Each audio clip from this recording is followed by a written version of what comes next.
6ನೇ ತಿಂಗಳಲ್ಲಿ ದೇವರು ಗಬ್ರಿಯೇಲನೆಂಬ ತನ್ನ ದೂತನನ್ನು ಗಲಿಲಾಯ ಸೀಮೆಯ ನಜರೇತೆಂಬ ಒಬ್ಬ ಕನ್ಯೆಯ ಬಳಿಗೆ ಕಳುಹಿಸಿದನು.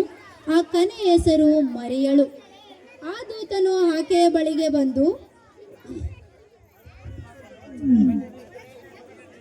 ದೇವರ ದಯೆ ಹೊಂದಿದ್ದವಳೇ, ನಿನಗೆ ಶುಭವಾಗಲಿ, ಕರ್ತನು ನಿನ್ನ ಸಂಗಡ ಇದ್ದಾನೆ. ಇದೆಂತ ಆಶೀರ್ವಾದ! ಮರಿಯಳೇ, ಹೆದರಬೇಡ, ನಿನಗೆ ದೇವರ ದಯೆ ದೊರಕಿತು. ಇಗೋ, ನೀನು ಗರ್ಭಿಣಿಯಾಗಿ ಒಬ್ಬ ಮಗನನ್ನು ಏರುವಿ, ಆತನಿಗೆ ಯೇಸುವೆಂದು ಹೆಸರಿಡಬೇಕು. ಆತನು ಮಹಾಪುರುಷನಾಗಿ ಪರತ್ಪರನ ಕುಮಾರನೆನಿಸಿಕೊಳ್ಳುವನು. ಇದು ಹೇಗಾದೀತು? ನಾನು ಪುರುಷನನ್ನು ಅರಿತವಳಲ್ಲವಲ್ಲ. ನಿನ್ನ ಮೇಲೆ ಪವಿತ್ರಾತ್ಮ ಬರುವುದು, ಪರತ್ಪರನ ಶಕ್ತಿಯ ನೆರಳು ನಿನ್ನ ಮೇಲೆ ಬೀಳುವುದು. ಆದಾತರಿಂದ ಹುಟ್ಟುವ ಆ ಪವಿತ್ರ ಶಿಶು ದೇವರ ಮಗನೆನಿಸಿಕೊಳ್ಳುವುದು.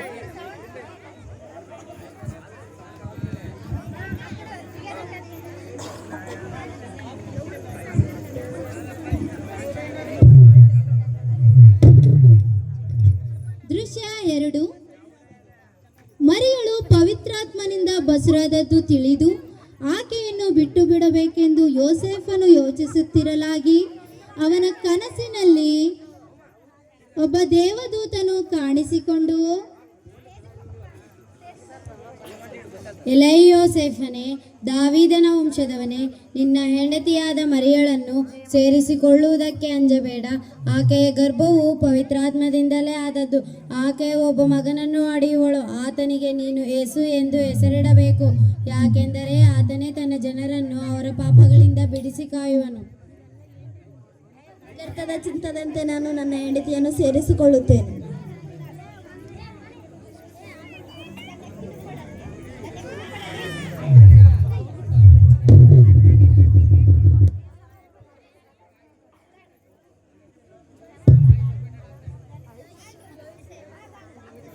ಗೋದಲಿಯಲ್ಲಿ ಮಲಗಿರುವಂತಹ ಯೇಸು ಕಂದನನ್ನು ನೋಡುವುದಕ್ಕಾಗಿ ಕುರುಬರು ಬಂದು ನಮಸ್ಕರಿಸುತ್ತಾರೆ.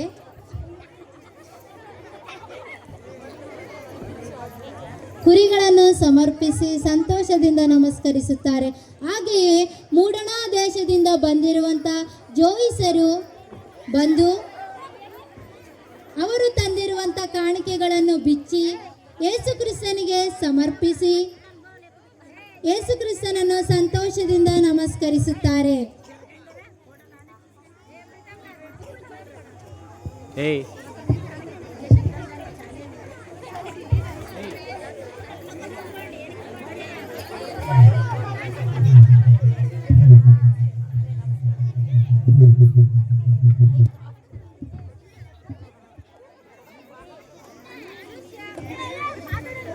ಯೇಸು ಕ್ರಿಸ್ತನಿಗೆ 30 ವರ್ಷಗಳಾದ ನಂತರ ಯವನಸ್ಥನಾದ ಮೇಲೆ ನಡೆದ ಸಂಘಟನೆಗಳು.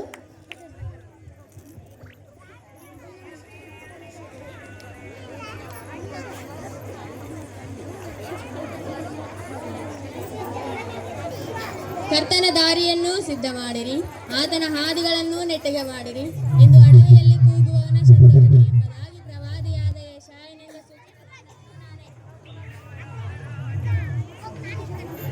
ನಾನಂತೂ ನಿಮ್ಮ ಮನಸ್ಸು ತಿರುಗಿಕೊಳ್ಳುವುದಕ್ಕೆ ನಿಮಗೆ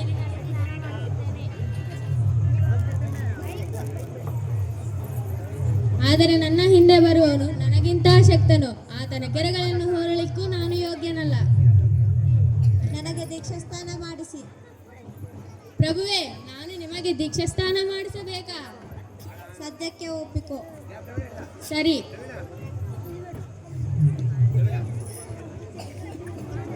ಯೇಸು ಕ್ರಿಸ್ತನಿಗೆ ದೀಕ್ಷಾಸ್ನಾನವಾದ ನಂತರ ಯೇಸು ಕ್ರಿಸ್ತನು ತನ್ನ ಶಿಷ್ಯರನ್ನು ಆರಿಸಿಕೊಳ್ಳುತ್ತಾನೆ.